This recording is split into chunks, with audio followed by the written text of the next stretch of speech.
दोस्तों नमस्कार। मैं रविंद्र वाजपेयी जनमत के संस्करण में आपका स्वागत करता हूं। आप सभी को नव संवत्सर और वासंती नवरात्रि के शुभारंभ पर हार्दिक शुभकामनाएं। ईश्वर से प्रार्थना है आप सब इस नव वर्ष में स्वस्थ रहें, सुखी रहें, शांत रहें और आपकी समृद्धि में उत्तरोत्तर वृद्धि हो। आज मैं आपसे भारतीय संसद के जो उच्च सदन है, जिसे हम राज्यसभा के नाम से जानते हैं, उसके बारे में चर्चा करूंगा। गद्यवश राज्यसभा के 72 सांसद जो हैं उनका कार्यकाल पूरा हुआ और इस अवसर पर सदन में उन्हें औपचारिक विदाई दी गई। इस अवसर पर जो सांसद निवृत्त हो रहे थे उन्होंने अपने कार्यकाल की सुखद स्मृतियों को तरोताजा किया। सत्ता पक्ष के भी बहुत से सांसद रिटायर हो रहे हैं। प्रधानमंत्री सहित सदन के नेता और सभापति महोदय ने रिटायर हो रहे सभी सदस्यों के योगदान की प्रशंसा की और पारस्परिक रूप से जिस सौजन्यता का आदान प्रदान सदन में देखा गया वो निश्चित रूप से लोकतंत्र का आदर्श स्वरूप है।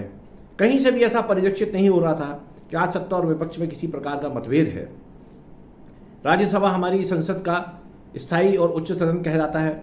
हमने चूंकि अपनी संसदीय प्रणाली ब्रिटेन से ली है और वहाँ भी जो पार्लियामेंट है वहाँ भी दो सदन हैं। एक हाउस ऑफ कॉमन्स है जिसे हमारे यहाँ लोकसभा के नाम से हम जानते हैं, और दूसरा वहाँ हाउस ऑफ लॉर्ड्स है उच्च सदन के रूप में, जिसका रूप हमारे यहाँ राज्यसभा के तौर पर है। राज्यसभा का गठन, जैसा कि उसका नाम उच्च सदन है, अपर हाउस, क्यों किया गया, उसका उद्देश्य क्या था? उसके पीछे जो मुख्य कारण यह है कि समाज का वह वर्ग जो चुनावी राजनीति से दूर रहता है किंतु उसकी प्रतिभा, उसकी योग्यता, उसका अनुभव हमें राष्ट्र निर्माण में उपयोग करना चाहिए। और उस दृष्टि से न सिर्फ राजनीतिक दलों के नेता अपितु समाज जीवन के विभिन्न क्षेत्रों से ऐसे प्रतिभाशाली समर्पित व्यक्तियों को राज्यसभा में भेजना का मूल विचार संविधान की भावना के अंतर्गत है। करीब 1 दर्जन सदस्य ऐसे हैं जो किसी राजनीतिक दल से संबद्ध नहीं होने के बावजूद राष्ट्रपति द्वारा नामांकित किए जाते हैं।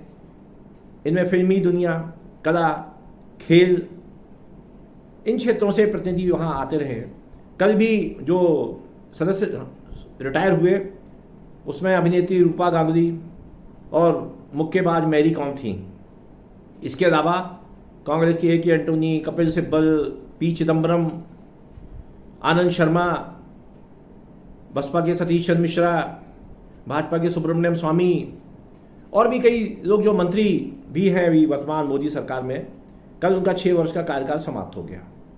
अब जैसा कि चलन है, जो मंत्री हैं उन्हें तो सत्तारूढ़ पार्टी कहीं ना कहीं से दोबारा राज्यसभा में चुनवा करके लाएगी, पर कुछ दल ऐसे भी हैं, कुछ सदस्य ऐसे भी थे उसमें जो रिटायर हुए हैं कि उनके दलों के पास आज इतना संख्या बल विधानसभा में नहीं बचा है कि वो दोबारा जीत करके आ सकें। तो इसीलिए सदन में ये कहा गया कि इनका जो अनुभव है सदन उनसे वंचित रह जाएगा। कांग्रेस के जो सदन में कांग्रेस संसदीय दल के नेता हैं मल्लिकार्जुन खड़गे, उन्होंने भी इस बात पर काफ़ी अफसोस व्यक्त किया कि उनकी पार्टी के जो बहुत स्टॉलवर्ड्स हैं, बहुत वरिष्ठ राजनेता हैं, वो सब एक साथ समूह में रिटायर हो रहे हैं और सदन में उसकी कमी उनकी पार्टी को भी खलेगी और सदन को भी खलेगी। मित्रों, इस बारे में मैं हमेशा सोचता हूँ और देश का एक बहुत बड़ा बुद्धिजीवी वर्ग भी सोचता है, क्या राज्यसभा का गठन जिस उद्देश्य से हुआ था वह उसे पूरा करने में सफल रही या नहीं। और इस बारे में हमें इस इतिहास में जाना होगा कि राज्यसभा में जो सदस्य राजनीतिक दलों द्वारा चुने जाते हैं या राष्ट्रपति महोदय द्वारा नामांकित किए जाते हैं, वे कौन हैं। शुरुआत में तो हमारी राज्यसभा भी हमारी लोकसभा की तरह गुणात्मक दृष्टि से काफी समृद्ध थी, किंतु धीरे धीरे जिस तरह से हमारे देश में राजनीति का स्तर गिरा, और यह भी कह सकते हैं कि राजनीति का जो चारित्रिक पतन हुआ, उसकी छाया राज्यसभा पर भी पड़ी। और ऐसे बहुत सारे नेता जो चुनाव हार जाते हैं, जनता द्वारा तिरस्कृत कर दिए जाते हैं, उनके अलावा धन कुबेर, बड़े बड़े वकील और विभिन्न क्षेत्रों के कुछ ऐसे लोग जो कि अपने धनबल के आधार पर प्रतिष्ठा को खरीद लेते हैं, वे राज्यसभा में आने लगे। अनेक ऐसे उद्योगपति हैं जिनके बारे में ये खुल करके बात सामने आई कि उन्होंने विधायकों को पैसे देकर के राज्यसभा की टिकट एक तरह से खरीदी, कुछ निर्दलीय भी जीत के आए। झारखंड में और कर्नाटक में क्या हुआ अतीत में, ये बात किसी से छुपी हुई नहीं है। फिर जो लोग नामांकित किए जाते हैं सरकार की सिफारिश पर राष्ट्रपति महोदय द्वारा, वो लोग कौन हैं? उनमें अनेक अभिनेता अभिनेत्री होते हैं, खिलाड़ी होते हैं, साहित्यकार होते हैं, पत्रकार होते हैं। कल भी एक पत्रकार स्वप्नदास गुप्ता जी रिटायर हुए। इनका राज्यसभा में कंट्रीब्यूशन क्या है? लता मंगेशकर जी भी राज्यसभा की सदस्य नामांकित हुई थी, सचिन तेंदुलकर भी हुए, अभिनेत्री शबाना आजमी, हेमा मालिनी, रेखा। इसका शुभारंभ पृथ्वीराज कपूर और नरगिस के जमाने से हुआ था। आपने कभी जया बच्चन तो समाजवादी पार्टी से चुनकर आती रही हैं, किंतु इनमें से कुछ नाम हैं जिन्हें किसी ने शायद ही सदन में कभी बोलते हुए देखा या सुना हो। वे जैसे आए सदन में वैसे चले गए, और वो सदन में आते भी कब थे? जब उनकी अनुपस्थिति के कारण उनकी सदस्यता खतरे में पड़ जाया करती थी, तो उनको इस बारे में सचेत किया जाता था और आकर के एक दिन बैठ गए और उनकी सदस्यता इस तरह से जारी रहती थी। उन्हें जो पारिश्रमिक भत्ता मिला उसका उन्होंने क्या किया, जो सांसद विकास निधि मिली उसका क्या किया, ये भी किसी को पता नहीं। सचिन तेंदुलकर जरूर जब रिटायर हुए तो कुछ टीका टिप्पणी हुई तो उन्होंने पूरी राशि जो उन्हें मिली थी बतौर सांसद उसको जो है उन्होंने दान कर दिया।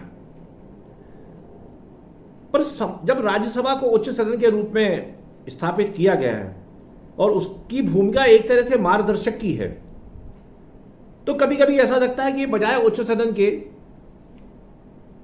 ये लोकसभा के सामने हेटा पड़ जाता है सदन। ठीक है, उसकी शक्तियां उतनी नहीं है।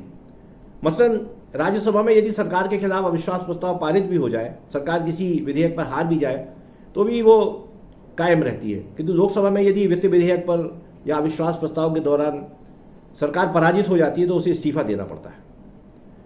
उस दृष्टि से राज्यसभा में सरकार अल्पमत में रहते हुए भी काम कर देती है। मोदी सरकार के पास भी राज्यसभा में लंबे समय तक बहुमत नहीं रहा, किंतु जब उसे कोई विधेयक पास कराना होता है तो किसी क्षेत्रीय दलों की मदद लेकर के या आपस में बात करके वो विधेयक पास करा देती है। किंतु राज्यसभा का उद्देश्य केवल संसद का दूसरा सदन बने रहना नहीं है। राज्यसभा का उद्देश्य यह था कि वो देश में हमारी संसदीय प्रणाली में एक रास्ता दिखाने वाली संस्था के रूप में है, और इसीलिए ये वांछित था कि देश का जो सर्वश्रेष्ठ व्यक्तित्व हैं विभिन्न क्षेत्रों के, उनको हम राज्यसभा में प्रतिष्ठित करें और उनके ऊपर राजनीति का लेवल ना लगा रहे। क्यों? क्योंकि जिसके ऊपर राजनीति का ठप्पा लगा रहता है वो वहां जाकर के अपनी पार्टी के अनुशासन से बंध जाता है और वो एक तरह का बंधुआ हो जाता है। यदि वो खुल करके अपनी बात कहता है तो उसके ऊपर व्हिप आड़े आता है, पार्टी का अनुशासन आड़े आता है। अभी हमारे राज्यसभा से रिटायर हुए कांग्रेस के अनेक वरिष्ठ नेता बीते कुछ समय से G23 नामक एक समूह बना करके कांग्रेस में नेतृत्व परिवर्तन के लिए दबाव बना रहे थे, और उन सब के बारे में यही कहा गया उनके विरोधियों ने कि चूंकि इनकी राज्यसभा सदस्यता जा रही है और अब इन्हें राज्यसभा में लौटने का कोई इंतजाम नजर नहीं आ रहा, इसलिए एक दबाव की राजनीति कर रहे हैं। ऐसा कहना गलत तो नहीं लगता, लेकिन यह भी एक दुर्भाग्यपूर्ण बात है कि हम जिन्हें राज्यसभा में भेजते हैं देश में अपर हाउस का सदस्य बना करके, उनके बारे में इस तरह की बातें यदि उठती हैं तो न केवल उस नेता का अवमूल्यन होता है, अभी तो उसके पीछे उन्हें जिस पार्टी ने भेजा है उस पार्टी की निर्णय क्षमता पर भी प्रश्न चिन्ह उठते हैं। यदि हम संविधान में राज्यसभा के गठन के बारे में देखें, यद्यपि उसमें ऐसा कहीं स्पष्ट नहीं है कि वहां चुने जाने वाले सदस्य या नामांकित होने वाले सदस्य की शैक्षणिक योग्यता या उसके सामाजिक अवदान के बारे में कोई एक पैरामीटर तय किए गए हों, किंतु लोकतंत्र केवल नियम कानूनों से नहीं चलता, अभी तो स्वस्थ परंपराओं पर चलने वाली व्यवस्था है। और उस दृष्टि से हमें यह देखना और सोचना चाहिए कि हमारे संसद का जो उच्च सदन है उसके साथ जो उच्च शब्द लगा हुआ है, हम उसकी उच्चता को बरकरार रखें। राज्यसभा में हर पार्टी कुछ ऐसे व्यक्तियों को भेजती है जो निश्चित रूप से चुनाव लड़ने में सक्षम नहीं होते, किंतु जो लोग चुनाव हार जाते हैं उनमें भी कुछ लोग अपवाद होते हैं। डॉक्टर मनमोहन सिंह जैसे मैं मानता हूँ, वो लोकसभा का चुनाव हार गए थे। अटल बिहारी वाजपेयी भी चुनाव हार चुके थे, उन्हें भी पार्टी ने राज्यसभा में भेजा। अभी वर्तमान सदन में भी अनेक ऐसे नेता हैं जो लोकसभा के चुनाव में हारने के बाद राज्यसभा में आए। किंतु ये अपवाद जो है ये सामान्य प्रक्रिया नहीं बनना चाहिए। मुझे याद है अटल बिहारी वाजपेयी जी का एक संस्मरण मैंने कहीं पढ़ा था। 1962 में वो बलरामपुर लोकसभा क्षेत्र से सुभद्रा जोशी जी से चुनाव हार गए और पार्टी ने उन्हें राज्यसभा में भेजा, जनसंघ ने, उस समय जनसंघ था। तो उन्होंने एक संस्मरण में लिखा कि वो जो काल था 62 से 67 तक का, वो देश की राजनीति में और देश में उस समय इतनी बड़ी बड़ी घटनाएं हुई और उस समय मुझे लोकसभा में न रहना बहुत अखरा। इसका मतलब यह है लोकसभा चूंकि जनप्रतिनिधि संस्था है, वहां से जनता से चुने हुए प्रतिनिधि आते हैं, इसीलिए उसकी आवाज मजबूत होती है। किंतु उन पर नियंत्रण रखने के लिए या उन्हें सही रास्ता दिखाने के लिए उच्च सदन बनाया गया था। अब ये जो 72 सदस्य रिटायर हो रहे हैं, इनके स्थान पर जो आएंगे वो किस तरह के आएंगे, ये उन पार्टियों पर निर्भर करता है जिनके पास अब राज्यों की विधानसभाओं में, राज्यसभा में भेजने लायक संख्याबद्ध है। मसलन सतीश चंद्र मिश्र रिटायर हो रहे हैं, अच्छे प्रख्यात अधिवक्ता रहे और राज्यसभा में लंबे समय से वो बहुजन समाज पार्टी के चेहरे थे।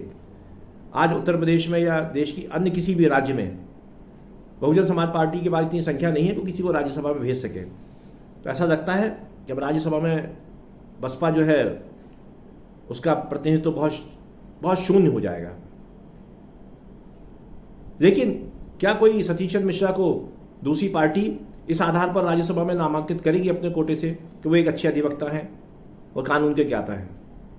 मुझे लगता है कि राज्यसभा के चयन में इस तरह के बैरियर्स तोड़े जाने चाहिए और राजनीतिक दलों को भी ये जो हमारे सामाजिक जीवन में हीरे जो होते हैं, जो कि विभिन्न कारणों से तराशे नहीं जाते, तो मुझे लगता है कि नरेंद्र मोदी सरकार ने पद्म पुरस्कारों का जो शुद्धिकरण किया है और उनको जिस तरह से खोज करके प्रतिभाओं को राष्ट्रपति भवन में सम्मानित करने का क्रम हम देखते हैं, उससे निश्चित रूप से पद्म पुरस्कारों की भी प्रतिष्ठा बढ़ी है।